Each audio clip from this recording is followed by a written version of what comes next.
Moi, cette question, elle m'a toujours stressé. Pas parce que j'avais rien envie de faire, hein, mais au contraire, parce que j'avais envie de tout faire. J'étais incapable de m'imaginer faire la même chose toute ma vie. Et pourtant, à un moment, il a bien fallu choisir. Alors, comme tout le monde, j'ai choisi, sans expérience ni information. Faire un choix sans expérience ni information, c'est intéressant comme concept, vous ne trouvez pas? C'est un peu comme si on vous demandait, à 16 ans, votre plat préféré, puis qu'on vous disait, à partir de maintenant, tu ne mangeras plus que ça. Moi, pour ma part, j'ai choisi l'informatique, et 5 ans plus tard, j'ai obtenu mon master pour exercer ce métier 6 mois. Mais oui, comme je m'ennuyais, j'ai changé de voie, une première fois, puis une seconde, encore et encore. Et jusqu'à 30 ans, je me disais, ça va, j'ai le temps. Je vais bien finir par la trouver, cette fameuse vocation dont tout le monde parle. Mais passé cet âge, comme j'avais toujours rien trouvé qui me fasse vibrer, je me suis dit qu'il y a quelque chose qui clochait chez moi. Et j'étais prêt à me résoudre à faire un métier qui ne m'épanouissait plus, tout en sentant que j'avais beaucoup plus à offrir. Alors j'ai fait ce que tout le monde aurait fait. J'ai demandé à ChatGPT. J'aurais bien voulu, mais on était en 2016. Non, bien sûr que non. En fait, pendant ma pause déjeuner, j'ai regardé un TED intitulé « Pourquoi certains d'entre nous n'ont pas de vocation ?» dans laquelle Emily Wapnick parle du profil multipotentiel. Et là, ça a été une révélation. Pour la première fois, quelqu'un mettait des mots sur mon vécu, me montrait que je n'étais pas seul et qu'il n'y a rien qui clochait chez moi. Alors, qu'est-ce que c'est que ce fameux profil multipotentiel? Bon, j'ai tendance à dire, pour la faire courte, que c'est quelqu'un, à chaque fois que tu lui parles d'un métier, il a envie de le faire. Mais sinon, plus sérieusement, c'est quelqu'un avec une curiosité dévorante, qui aime apprendre, comprendre. Il va s'intéresser vite et intensément à un sujet, pour ensuite passer rapidement à quelque chose d'autre. Il va s'intéresser à tout plein de domaines, et de l'extérieur, on a l'impression qu'il n'y a aucun lien. Mais lui, il sent qu'il y a un truc, même si parfois c'est très dur à expliquer, même pour lui. Il a une super capacité à faire les liens entre les idées, les disciplines, et les gens aussi. En fait, il voit des ponts là où d'autres voient des cases. Par contre, il a un vrai radar à l'absurde. Il vaut mieux éviter de lui dire « Non mais t'inquiète, on a toujours fait comme ça ». Il a une allergie au jeu de pouvoir et une peur panique des plans de carrière sur 5 ans. Et si vous voulez le faire bugger, c'est très simple. Il suffit juste de lui demander « Et sinon, tu fais quoi dans la vie ?» Et enfin, eh bien, il a grandi souvent avec une sensation de décalage, de ne jamais rentrer tout à fait dans les cases. Comme si jamais c'était un extraterrestre parachuté sur Terre, mais sans la notice. Voilà, c'est ça un multipotentiel. Alors moi, quand j'ai découvert ce mot, j'ai commencé à faire des recherches, à creuser le sujet, à en parler autour de moi. Et petit à petit, avec une ancienne collègue, comme les ressources en français étaient quasiment inexistantes, on a créé Cameo pour réunir nos recherches et surtout réunir une communauté. Une communauté de gens comme nous, qui s'étaient toujours trouvés instables, indécis, trop, ou pas assez, ou pas comme il faut. Alors qu'en fait, ils fonctionnaient juste différemment. Et aujourd'hui, cette communauté, elle compte plus de 12 000 multipotentiels. Et à travers ce projet, on les aide à mieux comprendre leur fonctionnement et à faire de cette différence une force. Et donc ce projet, il est né suite aux superbes têtes d'Émilie. Et aujourd'hui, j'aimerais prendre le relais et aller plus loin pour vous montrer que ces personnes qu'on a trop souvent jugées comme instables sont peut-être ceux dont on a le plus besoin pour répondre aux défis d'aujourd'hui et de demain. Alors au fur et à mesure de mes recherches, j'ai découvert quelque chose de fondamental. Ce que je vivais, ce n'était pas un problème personnel, c'était un décalage structurel. C'est-à-dire un décalage entre mon fonctionnement et le fonctionnement du monde qu'on m'avait appris à intégrer. Parce que ce monde, il repose sur un modèle hérité d'une autre époque. un monde stable, prévisible, linéaire, un monde où tu apprends un métier et puis tu le fais toute ta vie, un monde où on va valoriser les gens qui vont choisir une voie claire et où on va regarder de travers ceux qui doutent, ceux qui explorent et qui s'intéressent à trop de choses. Mais on est d'accord, ça n'a pas toujours été comme ça. Je veux dire, pendant des millénaires, on ne se posait pas la question « est-ce que je suis fait pour la cueillette ?» ou « est-ce que chasser, c'est ma vocation ?» Non. On faisait ce qu'il y avait à faire. On apprenait ce qu'on avait besoin de savoir. Et souvent, plein de choses différentes. En fait, plus on avait de compétences, plus on avait de chances de s'en sortir. Et souvent, plus on arrivait à faire de liens entre nos savoirs, plus on pouvait être utile à sa communauté. On va prendre un exemple que vous avez tous déjà entendu, bien sûr, Léonard de Vinci. Là, je vous mets ce qu'on appelle ces slash, c'est-à-dire toutes ces activités. On imagine mal quelqu'un lui dire « Bon, Léonard, t'es bien gentil avec tes croquis d'hélicoptère, là, mais tu vas reprendre tes pinceaux et finir les anges sur le plafond. » Alors, je ne suis pas en train de vous dire qu'on est tous des De Vinci, hein. Mais par contre, on est tous des touche-à-tout. Et ce qui a été considéré comme un véritable avantage pour la survie d'un groupe pendant des milliers d'années est devenu, en l'espace de moins d'un siècle, un problème à résoudre. En Occident, pendant les années, pendant les années 1900, est arrivé le progrès industriel. Et avec lui, une toute autre logique. Optimiser, segmenter, répéter, rentabiliser. L'hyperspécialisation, ce n'est pas un bug. C'est une construction historique avec 3 piliers. La révolution industrielle, pour produire plus vite et moins cher. La guerre froide et la course technologique, pour envoyer des hommes sur la Lune le plus rapidement possible. Et un système éducatif devenu usine à métier pour produire une main-d'œuvre docile, efficace et interchangeable. Et tout ça, ça a du sens dans un monde prévisible, linéaire. Mais ce monde-là n'existe plus. En 1990, l'armée américaine a inventé l'acronyme VICA pour décrire le monde post-guerre froide, pour volatile, incertain, complexe et ambigu. Mais aujourd'hui, même VICA ne suffit plus. On a dû inventer un nouvel acronyme pour décrire le monde d'aujourd'hui qui est FANI, pour fragile, anxiogène, non linéaire et incompréhensible. Et ce monde-là, il ne veut plus de certitude rigide. Il veut de l'agilité, de la résilience. Les métiers apparaissent et disparaissent à une vitesse folle. La durée de vie d'une compétence en 1987 était de 30 ans.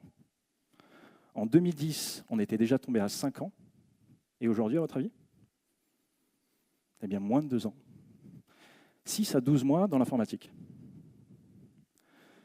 65% des élèves en primaire exerceront des métiers qui n'existent pas encore. Et moi, quand j'ai entendu ça, j'ai tout de suite pensé à ma fille, Sophia, 3 ans. Et je me suis imaginé, quand on lui demande « Tu veux faire quoi comme métier plus tard ?» Si elle nous répond « Dresseuse de licorne dans le métavers », est-ce qu'on a le droit de lui dire que ce n'est pas un vrai métier ? En vrai, on n'en sait rien. Personne ne le sait. Et pourtant, j'ai l'impression qu'on continue à faire comme si on savait. On continue à orienter les jeunes de plus en plus tôt et à leur faire choisir le plat qu'ils vont manger toute leur vie. Il me semblerait plus logique, finalement, de les laisser explorer le monde, de leur faire goûter différents plats. Des choses simples, des choses complexes, des choses qui vont être adorées, d'autres qui vont détester. Et ensuite, on les laisse choisir, ce qui leur correspond vraiment. Et ça porte un nom en design thinking, une méthode de gestion de l'innovation. Ça s'appelle la divergence. Alors, la divergence et la convergence. Alors, qu'est-ce que c'est que ce truc ? La divergence, eh bien, c'est quand on ouvre le champ des possibles. On regarde les différentes options qui s'ouvrent à nous, on lit un article qui nous passe sous les yeux par hasard, on s'inscrit à un atelier parce que ça a l'air sympa. Voilà, on dit oui à plein de choses. Puis vient la phase de convergence.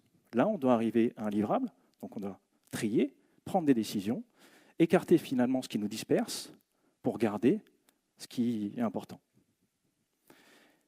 Et ce va-et-vient entre divergence et convergence, on le retrouve partout. On le retrouve chez les artistes qui vont expérimenter avant de choisir un style.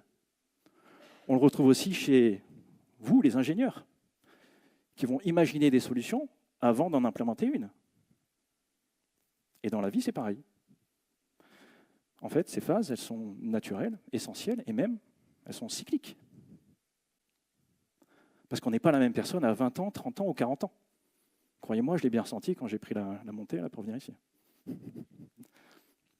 Parce que le monde change, et nos envies et nos besoins changent aussi. Et en fait, le plus important, ce n'est pas de choisir une bonne fois pour toutes, c'est d'accepter d'alterner entre ces deux phases tout au long de sa vie. Le monde a besoin de personnes qui savent apprendre, désapprendre et recommencer. Alors attention, hein, quand je vous dis ça, je ne suis pas en train de vous dire que le problème, c'est la spécialisation. Je préfère encore me faire opérer par un vrai chirurgien que Fab de la compta qui me dit « Non mais t'inquiète, ça va bien se passer, j'ai vu un tuto sur YouTube. » Non, le problème, c'est l'injonction à la spécialisation. Comme si c'était la seule option valable. On se retrouve à mettre tout le monde dans le même panier, alors qu'on a autant besoin de personnes qui cochent les cases que de personnes qui font le lien entre elles. Mais il y a une autre chose, un autre enjeu dont on ne parle pas assez. C'est que plus on pousse les gens à s'hyper-spécialiser, plus on les met en concurrence directe avec des outils eux-mêmes hyper-spécialisés. Des machines, des robots, des algos, des IA, qui seront toujours plus performants, plus efficaces, mais qui ne seront jamais humaines. Parce que ce qui nous distingue encore, ce n'est pas notre capacité à cocher des cases ou suivre un process, c'est de faire preuve de nuance, de réagir à l'imprévu. Alors, quand on a commencé à parler de ce sujet chez Cameo, on a reçu des centaines de messages de personnes qui nous disaient « Je me retrouve tellement dans ce que vous décrivez, et rien que ça me fait du bien. Je pensais que j'étais un extraterrestre, mais en fait, je ne suis pas seul.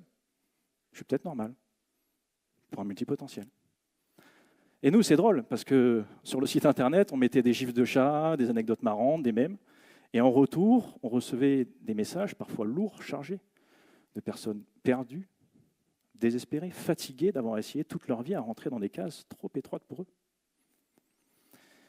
Et puis un jour, j'ai interviewé pour notre podcast Georges Dufaux. En fait, la vie de Georges a commencé dans un bac à sable. Un jour, son père le retrouve dedans, en train de s'amuser et de faire ses expériences comme un petit chercheur. Et depuis, ses parents ont toujours fait en sorte que Georges ait un bac à sable à sa portée. Son père lui a dit, et lui répétait souvent, il faut toujours avoir des projets. Alors Georges, il a pris ça au pied de la lettre, et à 8 ans déjà, il répare le toit d'une porcherie. Quand son père voit ça, il dit « Ah, c'est bien ce que tu as fait, je te ramènerai des planches demain. » À 10 ans, il tend un câble électrique dans le jardin pour capter les grandes ondes, parce qu'il avait lu ça dans un bouquin. Et tous les dimanches, quand les amis ingénieurs de la famille viennent déjeuner, il lui demande avec un grand sourire « Alors, Georges, qu'est-ce que tu as fabriqué cette semaine ?» Parce que lui, il fabriquait plein de choses. Il fabriquait des synthétiseurs, il réalisait des courts-métrages. Et tout ça, ça lui donnait une grande confiance en lui. Peut-être un peu trop grande pour le système scolaire, parce que dès qu'un cours ne lui plaisait pas, il n'y allait pas. Et un jour, il est convoqué par la direction, en seconde, qui lui dit « Monsieur Dufaux, on va devoir vous exclure 8 jours parce que vous ne venez pas en cours. » Ce à quoi il a répondu « Il n'y a pas quelque chose d'incohérent dans ce que vous venez de me dire ?» Il quitte le lycée,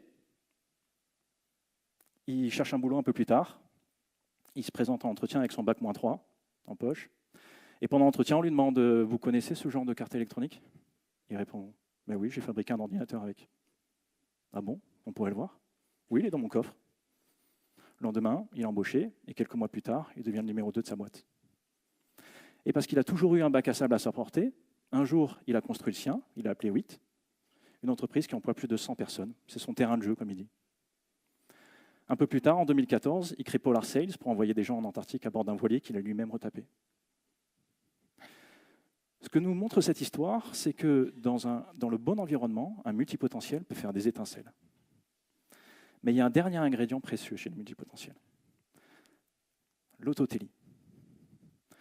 L'autotélie, c'est le fait d'agir pour le plaisir. Pas pour l'argent, pas pour la reconnaissance, pas pour le titre LinkedIn, mais juste pour le plaisir de faire, d'explorer, de découvrir. On va prendre un exemple très concret. Yann. Alors Yann, il est administrateur réseau, maître sushi, prof de karaté, coach agile, et à ses heures perdues, il conçoit des supports pour filmer ses sauts en parachute. Et moi, quand je lui ai demandé, mais Yann, c'est quoi le lien entre tout ça? Il m'a répondu, le kiff. Hein, Yann? Voilà, c'est ça, l'autotélie. Faire les choses pour le plaisir, sans arrière-pensée. Pas pour dominer, mais pour contribuer. Alors avant de conclure, j'aimerais m'adresser à 3 groupes de personnes. D'abord aux entreprises et aux institutions. Vous avez chez vous ou autour de vous des personnes multipotentielles. Des personnes dont vous ne remettez pas en question l'implication, la motivation, l'enthousiasme, mais à qui vous reprochez souvent d'être trop éparpillés, trop irréguliers. Des touche-à-tout sur qui vous savez que vous pouvez compter pour lancer de nouveaux projets ou proposer des nouvelles idées, mais qui restent trop souvent évalués sur leur technicité. Repérez-les, valorisez-les. Ce sont vos acteurs du changement. Donnez-leur un bac à sable. Donnez-leur les moyens d'explorer pour mieux innover. À vous, les jeunes,